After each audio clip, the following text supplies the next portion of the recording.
Howdy, I'm Yojimbo Blade. I'm just giving my overall thoughts about Zenless's newest A rank and second Rupture agent, Komano Manato. I've heard from some that he's incredibly fun, and from others that he was sabotaged, set up for failure. So I will provide my review of Manato from all aspects, including his design, personality, narrative gameplay integration, his game plan and execution, and then zoom out a bit for a meta-analysis of him. For those who haven't played it yet, this will not cover specific story spoilers. I will keep that vague so you can enjoy it for yourselves. And this is not a guide on how to play him.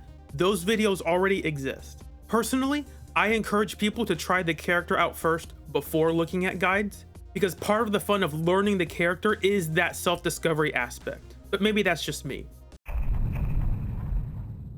First off, I really like his design. It's pretty simple, but it's a classic. He looks like a mix of pretty much anyone from JoJo's Bizarre Adventure, probably Jotaro, and then Soul Bad Guy. And that's very evident in his gameplay and animation poses. I like how he looks super intimidating, and part of that is because he has a lot of dark colors, with the black fur jacket, and then the dark green pants, and even the red bandages on his left arm. So almost his entire silhouette has a dark, earthy vibe. And that's contrasted with his hair, which is a much more vibrant red, with the white and red fur in his ears, with his white shirt, and with his white shoes. It's not a lot, but it helps highlight his silhouette. As for personality, he's a pretty selfless dude who cares about and wants to protect others, and I really like that. I really like the story he has and how that's portrayed in a ton of his interactions. He has a quality time event where he's playing a toy gacha game to get the toys for his siblings, and I think that's sweet. Speaking of gacha, this video is sponsored by me. It's sponsored by me. I'm not gonna sell you anything. If you want more of these kinds of discussions, just let me know. If you like this video and want me to know, just leave a comment. And if you want others to see this, just share it with them. Subscribe if you feel like it. And only if you feel extra generous and are financially stable, I would greatly appreciate any super thanks or tips on Ko-Fi. Back to the video. Another aspect of Manato's character is how he's the muscle of the group. So he's always tasked with doing the hard stuff and tanking the hits. And I think that ties in really well to his gameplay design. He could have easily been a defender, but Rupture makes a lot of sense too. He has a ton of health, and when you are playing him, you are having a back and forth of sacrificing HP to deal damage, and healing him so that he has enough HP to keep spending it. And you can see this when the only way to use his EX is after he spent enough HP from his enhanced basics and assist follow-up, and then his EX heals him. Another big part of that is Manato's special meter, which you build up from using defensive assists and by holding special. And holding special has a counter at Mindscape 2 that lets you use your assist follow-up if you get hit. So Manato wants to tank hits for the team and then hit back really hard. Overall, I think that was excellently done. As for his game plan, Manato wants to use his assist follow-up and enhance basics as much as possible. And Manato has all the tools he needs to execute this safely. He has iframes on his enhanced basic 4 and I think on his basic 3, I need to double check that. So you don't need to interrupt them. His attacks are all pretty wide so they hit a lot of enemies, and he can freely use his assist follow-up when you have his Mindscape 2, and even during stun when you have Mindscape 6. Compared to Soldier 11, a ton of her kit power is concentrated into her fire suppressions, which is only on her dash attacks and basic attacks, and don't have any iframes or anti-interrupt until you get Mindscape 4. And because none of her moves let her skip her basics, anytime you do anything else, you have to start over from basic 1. So when enemies are aggressive, you will see her dodge counter more frequently than she'll basic 4. And that's okay because her dodge counter is good, but that's not the part of her kit she's hyper buffing, so it's frustrating. Manato doesn't really have to worry about that. He can skip to basic 3 after a dodge counter or quick assist, and he can get hit while holding special to get an assist follow-up when you have Mindscape 2, and his assist follow-up is fully invincible. So even if in a spreadsheet, Manato deals less damage than Soldier 11, he has an easier time executing his ideal game plan. Alright, let's talk about the problems in his kit, and I mean the ones that are just bad. Manato's ult and chain can sometimes just miss, and that's terrible.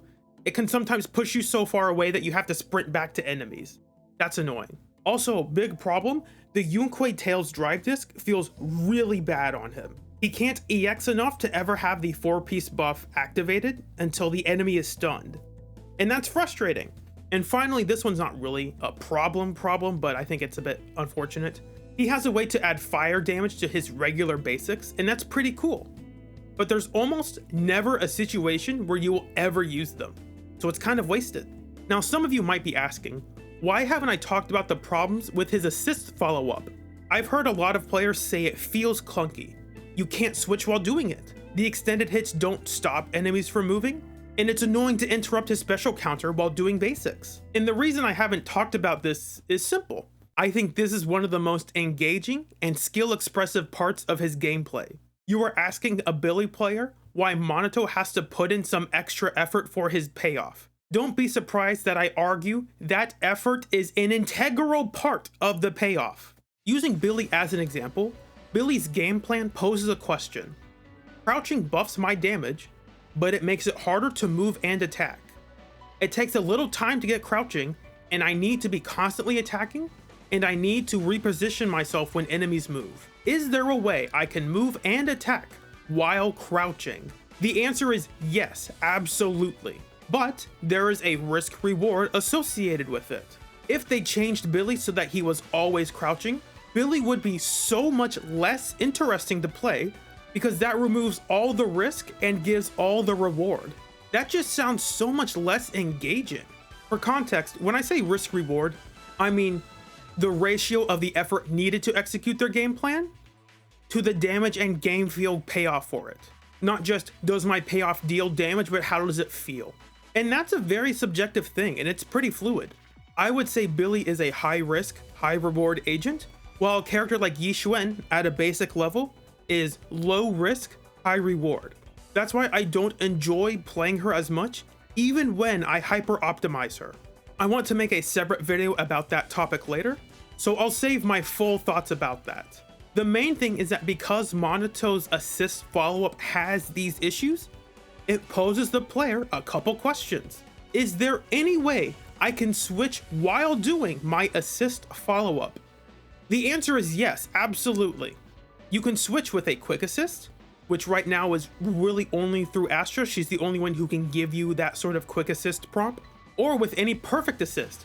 And I would argue that this same line of reasoning should be applied to the other problems people say he has. Is there a time I can use my assist follow-up without missing? Should I dodge counter here because it's simpler and guaranteed? Or try to cancel my basics to get a special counter? Should I end my assist follow-up early because I know the enemy is going to jump away? Or do I know they're going to do an attack that I can perfect assist? These questions are so fun to answer because they are dynamic. They are constantly changing and require you to adapt to the current situation in real time. Post-editing addition, Monato cannot dodge or cancel his basic 4, but it's also practically invincible, so the question becomes, after you do a basic 3, do you continue to use your basic 4 for guaranteed damage? Or do you try to fish for a special counter and get assist follow-ups? Or do you try to dodge counter because you know the enemy is going to end with an attack that you can special counter later that lets you deal more damage overall? And I think that's neat because Monato is safe while doing those moves, but he's committed to doing them. Other agents really don't have to worry about that sort of thing, but Monato does. And I think that's kind of cool. Now on to another issue. Isn't Monato getting power crept in 2.4? Why would I ever invest resources into him? You know, the funny thing, people said the same thing about Piper when Jane came out a year ago. People are still arguing whether or not Jane at Mindscape Zero is actually better than Piper. Because Piper is really good. Banyue simply existing does not magically invalidate Monato's existence. That's silly. God forbid that you have fun with a character you enjoy playing. I'll make a separate video about this topic as well, but the endgame itself is not that important. People talk about it like it's the only thing that matters when it isn't. Granted, Monato is an A rank and does have the flaws associated with A ranks. Monato is going to perform a lot better at Mindscape 6. So if you do not have that, he will be much weaker. He has a lower base HP percent than Yi Xuan, and is given HP percent in his kit to compensate for that. But that means he's also getting diminishing returns on any HP percent he gets. That is true, but it does not magically make him unusable. If you enjoy using a character, use them. Don't be a coward. Give into FOMO. Fun only, meta omitted. Yeah, that's about it. I like Monato's character and gameplay. Thanks for watching. I hope Zenless continues to be an enjoyable game to play. My name is Yojimbo Blade, and I hope you have a blessed day. See ya!